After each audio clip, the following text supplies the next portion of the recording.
So this is the underground harbor.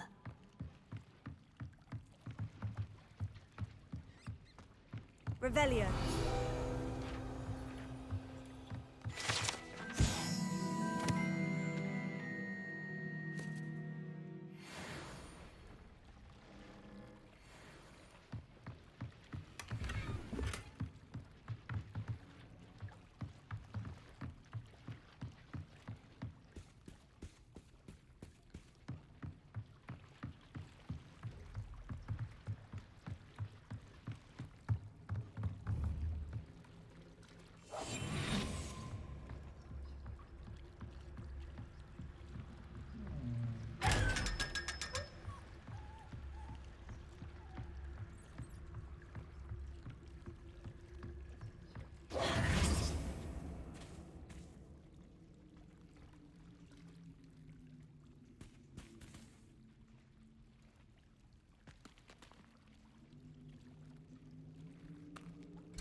That book Professor Weasley asked me to find should be around here somewhere. Revelio.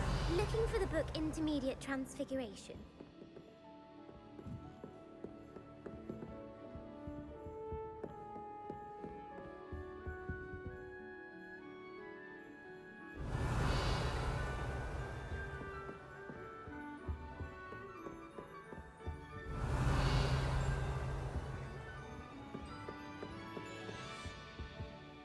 Professor Weasley asked me to, get something from that book. May I have it? Did she now? I'll give you this book if you humour me by answering a few questions from my quiz. Quiz? Some people call bits of knowledge trivia. I would argue that no knowledge is trivial.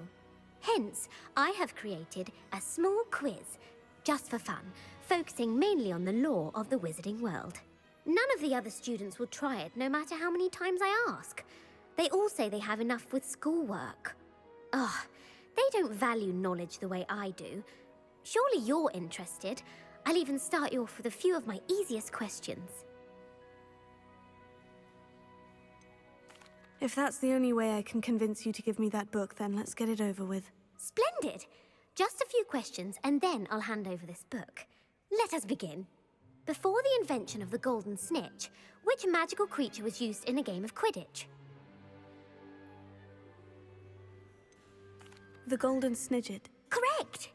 The snidget was first introduced to Quidditch in 1269 by a wizard named Barbarous Bragg. Sadly, they're thought to be extinct. Next question. Which potion is commonly referred to as liquid luck? Felix Felicis. Well done! Since it makes the drinker temporarily lucky, Felix Felicis is a banned substance in all organised competitions. The tale of the three brothers involves which magical artifacts?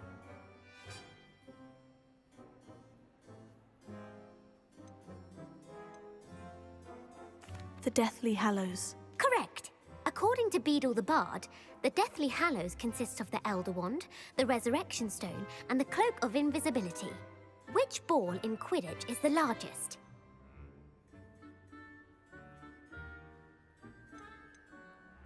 The Quaffle. That's right!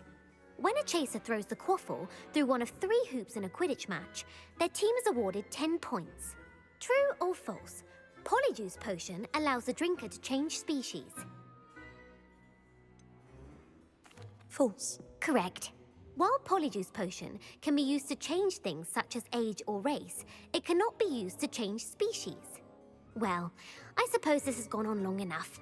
I'll put the book back on the pedestal now. If you're inclined to test your knowledge again, I have plenty more questions I could ask you. And I won't be giving you any more easy questions either. The next ones will be more difficult.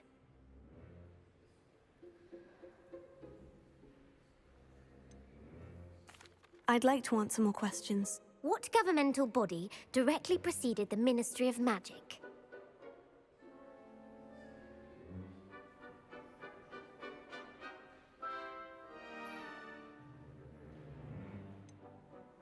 The International Confederation of Wizards. No, that's incorrect. The answer was the Wizards' Council. The Wizards' Council disbanded in 1707 after the creation of the International Statute of Wizarding Secrecy, which required a more structured government to support its enforcement. Which dragon breed is the smallest?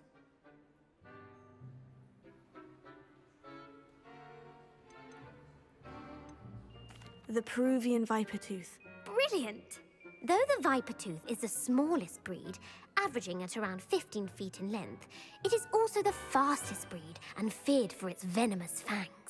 Who founded the village of Hogsmeade?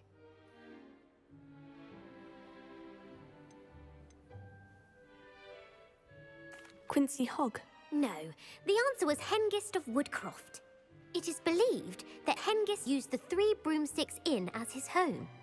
The hide-behind was accidentally created by crossbreeding a ghoul with what other magical creature?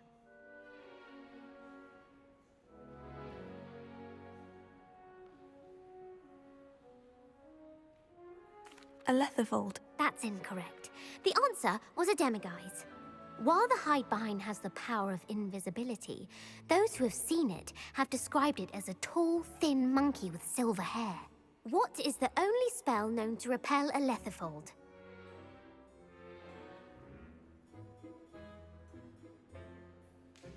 The Knockback Jinx. Actually, the answer was the Patronus Charm.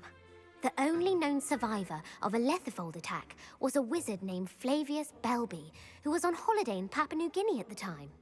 Who published the law of elemental transfiguration? Lavender Montmorency. That's incorrect. The answer I was looking for was Gamp. One of the principal exceptions to Gamp's law is that food cannot be conjured, though it can be summoned. What does the Hogwarts motto translate to?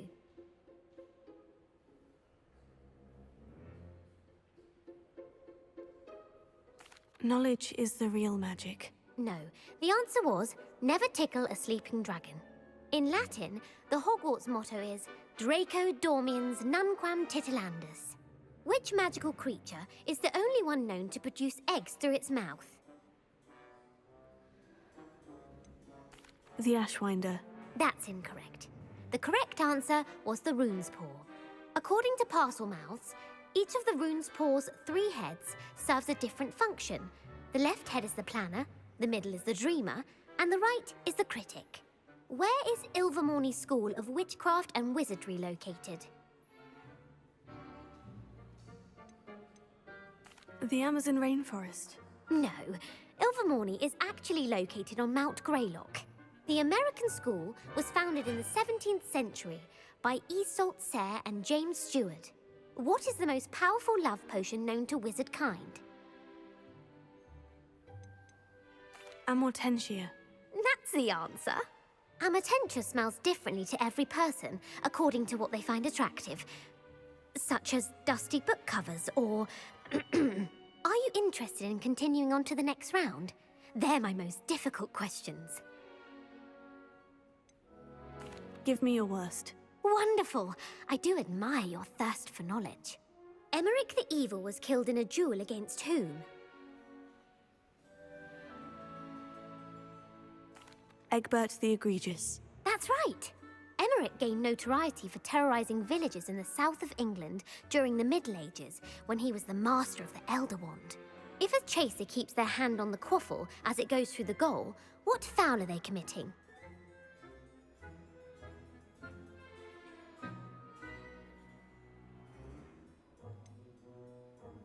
Haversacking. That's right. Blatching is flying to intentionally collide with a player. Stooging is when two chasers knock the other team's keeper away from the goals so that a third chaser can score. A bite from a mackled malaclaw has the unusual side effect of causing what?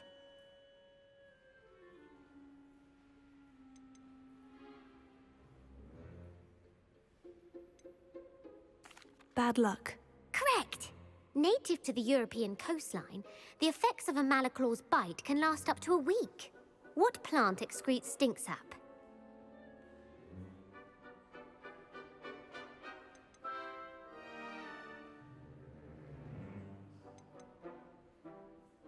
Mimblus mimbletonia. Correct!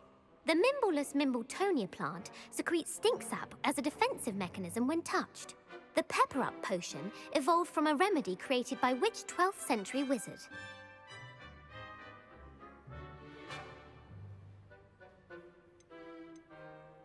Linfred of Stinchcombe. Very good.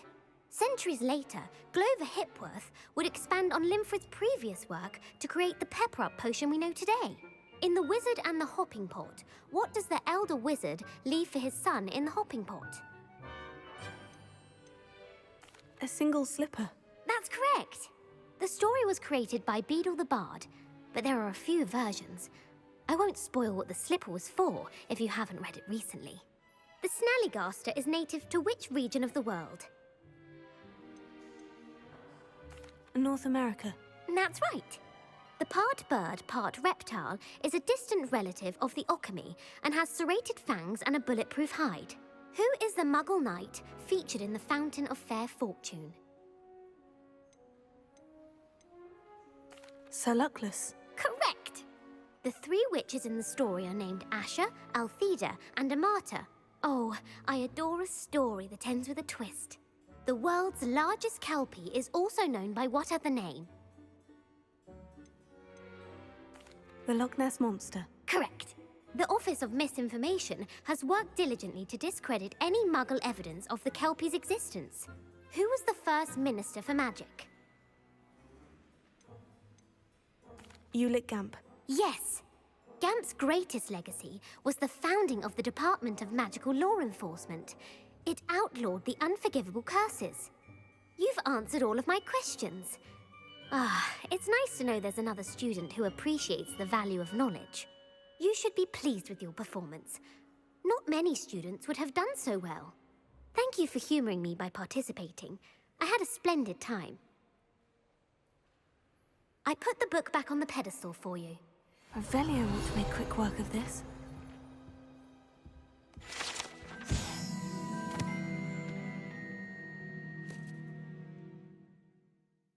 Professor Weasley's tasks are complete. I should attend Transfiguration.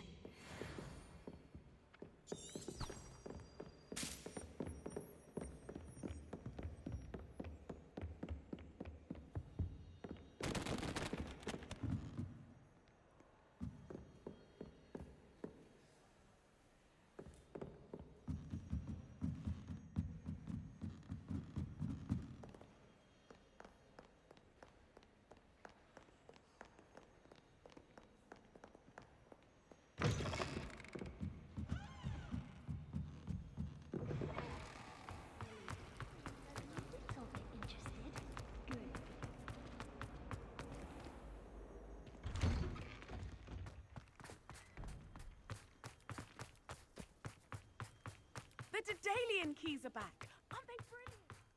I heard Professor Weasley transfigured the book with all her test answers into an owl to stop students from cheating. Taking owls a bit too literally. Beautiful. Goodness. Settle down. Settle down. Transfiguration, as you may be weary of hearing me say, is an exact science that can take a lifetime to master. But we needn't be daunted. Almost anything can be transformed if you can just perceive the potential within it. As I see in all of you, tremendous witches and wizards, every one of you.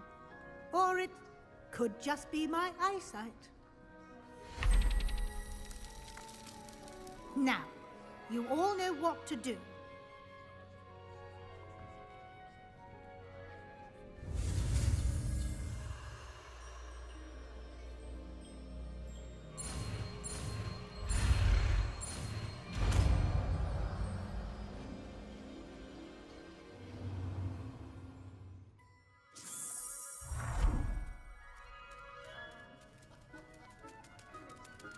It won't. Beautifully done. Class is dismissed. And remember, now is not the time to ease off your studying. OWLs will be here before you know it. You wanted to discuss my progress so far this term, Professor. I did. You seem to have had no trouble in getting up to speed. And frankly, excelling in your schoolwork this year. Thank you, Professor. The extra assignments have been helpful. As I suspected they would be. Now, it seems you haven't been taking full advantage of the opportunities presented by your field guide. I'd advise you not to squander such a resource. Of course, the guide isn't the only measure of success. I've heard that you were able to grow a venomous tentacula. Growing such a magical plant is an accomplishment of which you can be quite proud. Thank you, Professor. I will say I'm especially impressed with all you've accomplished in light of the rumors of your extracurricular activities. Was your extended conversation with Mr. Ollivander after you'd obtained your wand, or subsequent search of the owlery, connected in any way to Professor Fig? Not at all. I enjoy talking to Mr. Ollivander. I'm fascinated by wand lore, and I'd never visited the owlery. Bit of a mess. I see. I admire your penchant for learning, but do remember that your classwork and field guide are designed to educate you thoroughly. It'll be the end of the year in no time, and you'll want to be well prepared for your OWLs. I'll provide a final assessment at that time to ensure that you're ready for your exams. Until then, well done. You are dismissed. If you wish to practice the spell you just learned, the training dummy is available.